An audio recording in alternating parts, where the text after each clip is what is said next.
दोस्तों, कैसे हो? उम्मीद करता हूँ अच्छे होंगे। आगे का पैराग्राफ से पढ़ता हूँ मैं। हवा द्वारा होने वाला परिवहन कार्य बहु बहुदिशी होता है, क्योंकि हवा की दिशा में परिवर्तन होता रहता है। हवा की दिशा एवं गति में परिवर्तनशीलता के कारण हवा द्वारा होने वाले परिवहन में भी अनिश्चितता होती है। बारीक पदार्थ जिनकी व्यास 0.2 mm से कम होती है, हवा में लटक कर चलते हैं।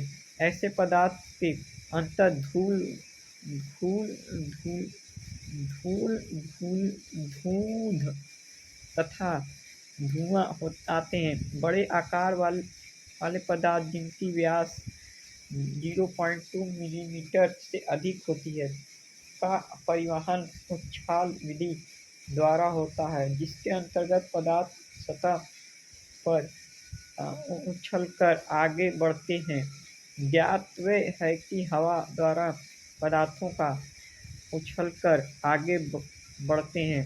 ज्ञातव्य है कि हवा द्वारा पदार्थ का परिवहन धरातलीय सतह पर तथा सतह से ऊपर हवा में भी होता है। हवा द्वारा होने वाली परिवहन रुक कर होता है। केवल बहुत बारीक पदार्थों का ही परिवहन एक बार में अधिक दूरी तय तक हो पाता है। हिमानी अवस्थाओं हिमानी द्वीप का परिवहन घाटी के पश्चिमी भागों एवं तली पर होकर हिमानी के अनुप्राय दिशा में होता है। हिमानी द्वारा परिवहन भी एक दिशा होता है।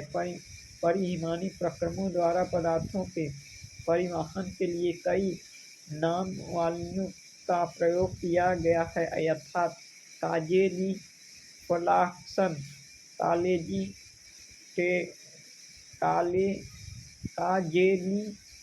बेसी तथा जेलीफ्लासन, मृदा संपर्ण या कालेजी फ्लास्कस के अंतर्गत परिहिमानी क्षेत्र में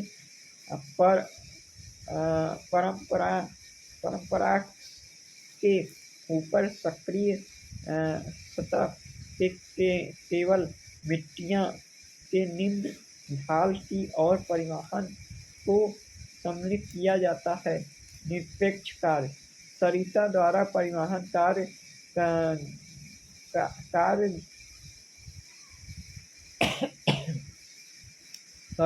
सरिता द्वारा परिवहन किया जाने वाले अवसाधन भार का निरपेक्ष कई कारकों द्वारा प्रभावित होता है।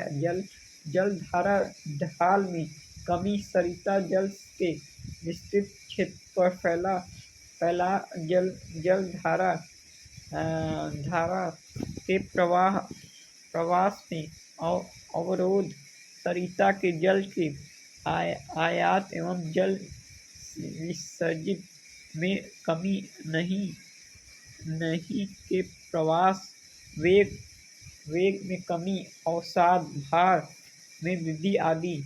अवसादों का निरपेक्ष नदी की तली, बाढ़ मैदान, नदी के किनारों तथा उसके अग्रभाग डेल्टा भाग में काप, रेत, सिल्ट आदि के रूप में होता है।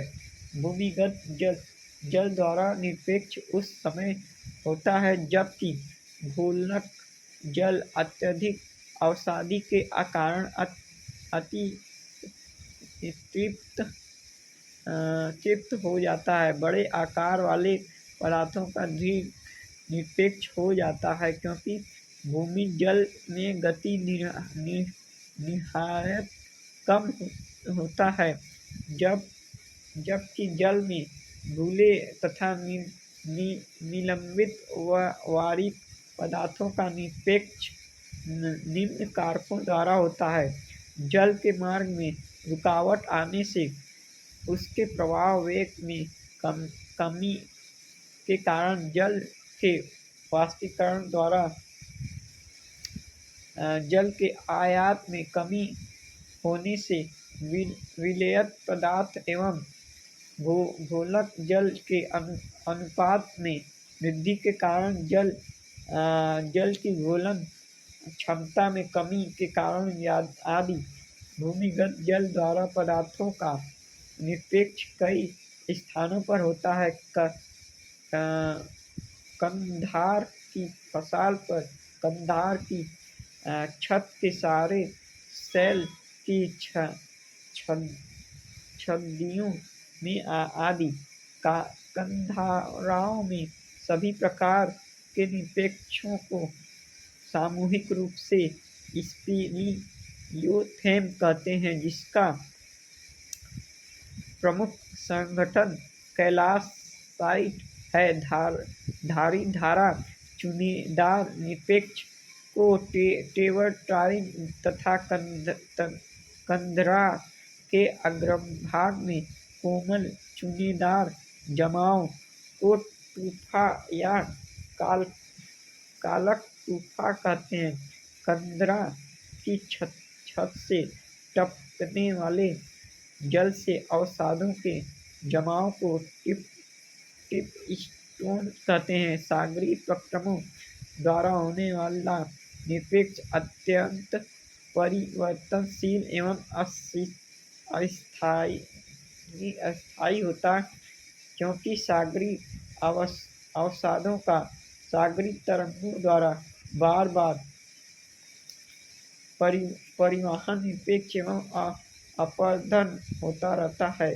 जब तटोन्मुख ब्रेक या सिर्फ तरंगों द्वारा अवसादों की आपूर्ति एवं आर्द्र प्रवाह या बेकवास एवं रीफ तरंगों द्वारा अवसादों के निष्कास में संतुलन होता है, तो संतुलन की परिच्छेदिका का निर्माण होता है। हवा द्वारा होने वाला निरपेक्षण कार्य भू-आकृतिक दृष्टिकोण से अधिक महत्वपूर्ण होता है। हवा के वेग में कमी तथा हवा के मार्ग में झाड़ियों, वनों,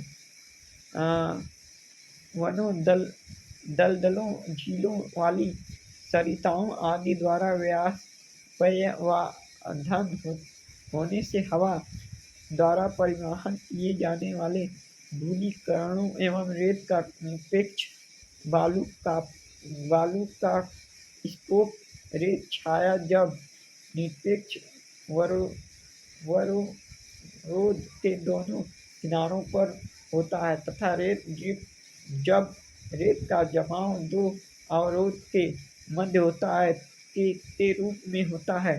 हिमानी द्वारा परिवहन किए जाने वाले सेल मालवा को सामूहिक रूप से हिमानी ड्रिप कहते हैं, जिसके अंतर्गत ट्रिल, हिम संपर्क strip, drips,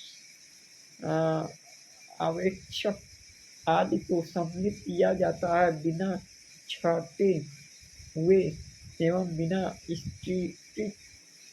स्टीरीकृत Himani tips hot TIG कहते हैं, जिसे दो प्रकारों में विभाजित किया जाता है। आधारिया या ढेर टिल तथा अपाक्षण टिल को गोला सीमिक मृत्तिका भी कहते हैं। अवसादी के आधार पर हिमानी मालवा को तीन प्रकारों में विभाजित करते हैं। मध्य हिमानी मालवा, जिसका परिवहन हिमानी के अंदर होता है। दूसरा अप हिमानदीय मालवा, जो हिमनद की सतह पर रहता है, तथा अर्ध हिमानी मालवा, जो हिमानी के आधार पर रहता है। हिमानी निरपेक्ष को हम हिमोड कहते हैं। तो इसी के साथ मैं दोस्तों ये वीडियो समाप्त करता हूँ। आगे का पैराग्राफ कल पढ़ूँगा। तो नोटिफिकेशन पाने के लिए बेल आइकन दबा दें, सब्सक्राइब कर लें। अच्छा लगे तो लाइक करें, ना अच्छा लगे डिसलाइक करें, लेकिन कुछ तो करें मेरे दोस्तों। जय हिंद, जय भारत। Thank you.